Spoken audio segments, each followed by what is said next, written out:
आजोबला येऊ द्या.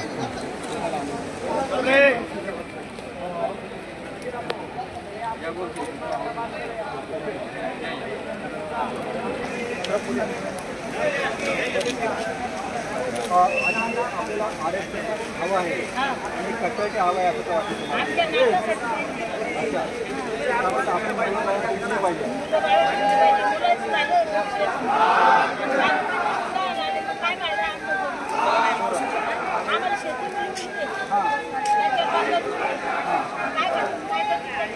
आपण पाहिजे आता ह्या आजी काय सांगतात माहिती आहे का की शेती त्यांची उली म्हणजे शेती कमी झालेली आहे. जी 200 एकर होती ती आता 2-2.5 एक एकरावर येऊन पोहोचलेली आहे. आणि आता आपला जो मराठा समाज आहे तो एक तर सैन्यात आपल्याला रक्त सांडतो आणि नाहीतर आपल्या शेतात घाम गाळतो. आणि त्या समाजाला शिक्षण मिळालं आणि नोकरी मिळाली तर त्यांचे बरेच प्रश्न सॉल्व्ह होतील आणि हालाकीचे जीवन जाऊन एक चांगलं उत्तम जीवन मिळावं ही आधीची अपेक्षा आहे. त्याबद्दल आपण काय बोलू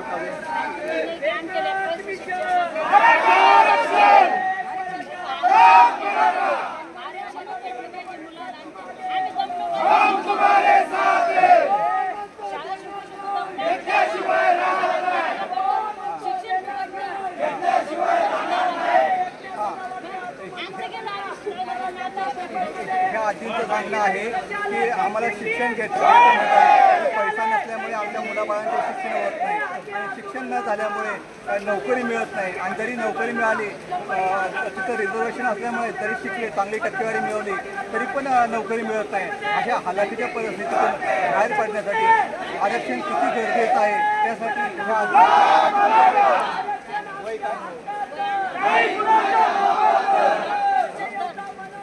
ह्या 70 वर्षाच्या वृद्ध आजी यांना मुंबईत यावं लागतंय आरक्षण मागायला.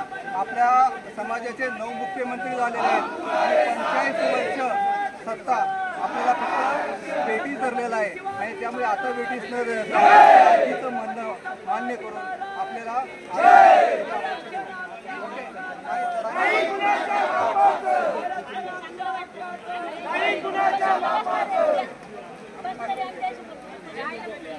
कसं आहे माहिती आहे का पहिल्यांदा मराठा समाजाला एक प्रामाणिक नेतृत्व भेटलेलं आहे.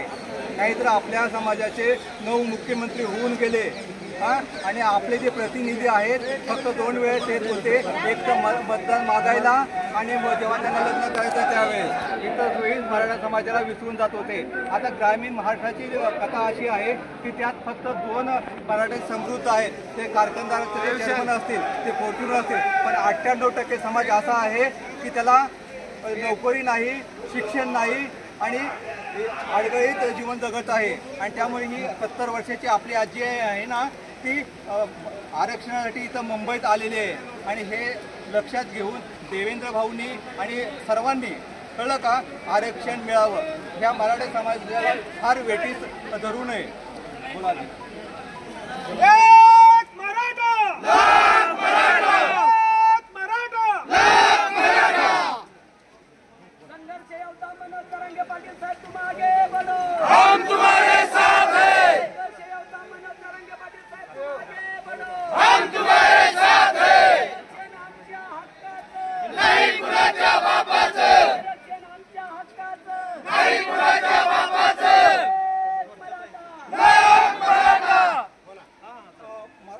बांधवांना एक माझी पहिली विनंती आहे की कुठल्याही परिस्थितीत प्रत्येक मराठा समाजाने शिक्षण घ्यायचं आहे आणि प्रत्येकाने पेज येईपर्यंत शिक्षण घ्यायचं आहे.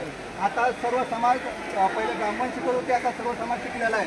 त्यामुळे कायद्याचं ज्ञान प्रत्येकाने घेऊन जो मिळेल जो उद्योग करणे आपल्याला आरक्षण 100% मिळतं हे आझाद मैदानात मी आज डिक्लेअर करतोय.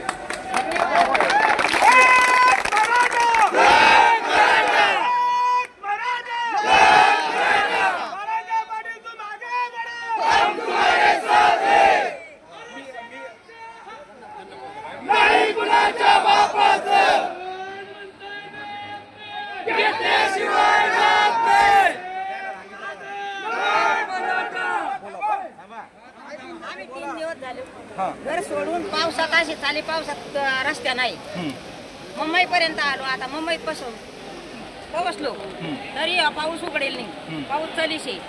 सगळे मराठी बंधू पावसात इतर आले. बरोबर आहे. फडणवीस साहेबाला आम्ही काही शा देत नाही, काय देत नाही. बरोबर आहे. मंत्री म्हणून चांगला शब्द वापरतो. ये ना गरीब दुबळ्याची काहीतरी हे करा आणि आम्हाला आरक्षण द्या. हे बघा, मी इथं सांगतो 100% आरक्षण मिळणार.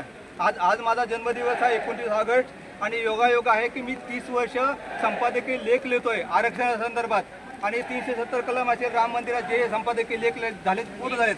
आता आरक्षण पाहिजे. त्याशी रोहित पवारांचा मी मुलाखत घेतली. त्यांना विचारलं की बाबा की मराठा आरक्षणाबद्दल तुम्हाला काय वाटतं, तर ते म्हणतात की 50% जे कोर्टात टिकेल ते आरक्षण. आणि मग त्यासाठी म्हणजे आपले 9 मुख्यमंत्री झाले, मग आपण 45 वर्षात आपल्याला टाटकत का उभं राहावं लागतं. तर त्यावर ते काय म्हणतात की मागचं काय विचारू नका, मग म्हणजे आता काय ते सांगा. बरोबर आहे. फक्त तुम्ही आमच्याकडे सर्वजण येता कशासाठी.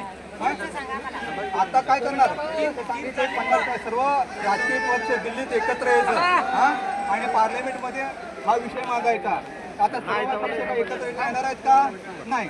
मग आता जे आपल्याला ओबीसीतून आरक्षण मिळतंय ते घ्यायचं आणि आता एक आपण सर्व मराठा समाजाने एक सर्व 38 जिल्ह्यात संघटित राहा आणि व्यापार करा. जसं गुजराती मारवाडी लोक आहेत ना, त्या पद्धतीने आपण एकत्र यायचं. आणि दुसरी गोष्ट मी एक सांगतो की बरेच मी 5-7 हिंदू जे ग्रुप होते त्या ग्रुपमध्ये होतो. मी बाहेर पडत होतो, मोबाईलमध्ये मेसेज येतात म्हणून जास्त.